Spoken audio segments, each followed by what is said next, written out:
Halo, selamat pagi teman-teman. Perkenalkan, nama saya Margarita Cosmos Lengduan, NPM 12190093, Program Studi Agribisnis Fakultas Pertanian. Di sini saya akan mempresentasikan tentang teori perdagangan internasional, teori Ekser-Ohlin. Teori Ekser-Ohlin atau HO pertama kali dikemukakan oleh Elie Ekser pada tahun 1919 dan seorang mahasiswanya bernama Bertil Ohlin pada tahun 1933. Teori ini menelaah sebab-sebab munculnya keunggulan komparatif bagi setiap negara dan dampak yang ditimbulkan oleh hubungan perdagangan terhadap pendapatan faktor produksi di kedua negara yang melakukan hubungan perdagangan.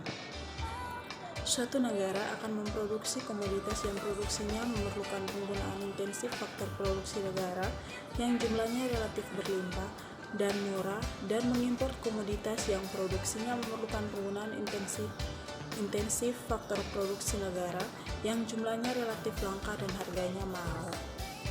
Menurut teori ini, bahwa adanya hubungan perdagangan berdasarkan keunggulan komparatif dimiliki oleh suatu negara. Selain disebabkan oleh perbedaan produktivitas tenaga kerja, juga disebabkan oleh adanya perbedaan sumber daya di negara yang satu dengan yang lainnya. Artinya bahwa negara-negara yang mengekspor produk memerlukan produksi yang melimpah dan negara yang mengimpor produk memerlukan produksi produk yang langka di negara mereka. Contohnya, India memiliki sumber daya manusia yang banyak, Jerman memiliki sumber daya manusia yang sedikit. Teori Ekser-Ohlin mengemukakan perbedaan opportunity cost antara satu negara dengan negara lain yang mengakibatkan perdagangan antar negara terjadi. Jadi yang menentukan adalah faktor produksi atau endowment faktor dari masing-masing negara. Negara yang memiliki faktor produksi yang relatif banyak dan murah dalam memproduksi suatu barang akan melakukan spesialisasi dan mengekspor barang tersebut. Berikut adalah kerangka equilibrium umum teori Ekser-Ohlin, dapat dilihat pada slide yang sudah ditampilkan dalam video. Yang berikut adalah ilustrasi teori Ekser-Ohlin, juga dapat dilihat dalam slide yang sudah ditampilkan dalam video.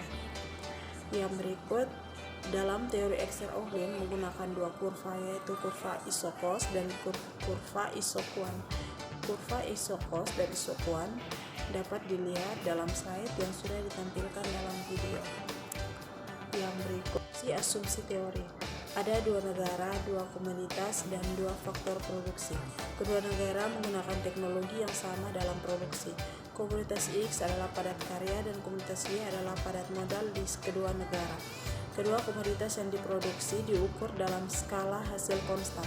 Ada spesialisasi tidak menyeluruh dalam produksi di kedua negara dan selera yang sama di kedua negara. Ada persaingan sempurna di kedua komoditas dan pasar faktor produksi. Ada mobilitas faktor yang sempurna di dalam setiap negara, tetapi tidak ada mobilitas faktor produksi secara internasional. Tidak ada biaya transportasi, tarif, atau penghalang lain untuk arus bebas perdagangan internasional. Semua sumber daya sepenuhnya digunakan di kedua negara. Perdagangan internasional seimbang di kedua negara. Yang berikut adalah kelemahan teori Ekser-Ohlin atau HO. Pada kenyataannya, walaupun jumlah proporsi faktor produksi yang dimiliki oleh masing-masing negara adalah sama, atau yang menurut teori Ekser-Ohlin tidak akan terjadi perdagangan internasional, namun ternyata bisa juga terjadi perdagangan. Demikian presentasi saya, sekian dan terima kasih.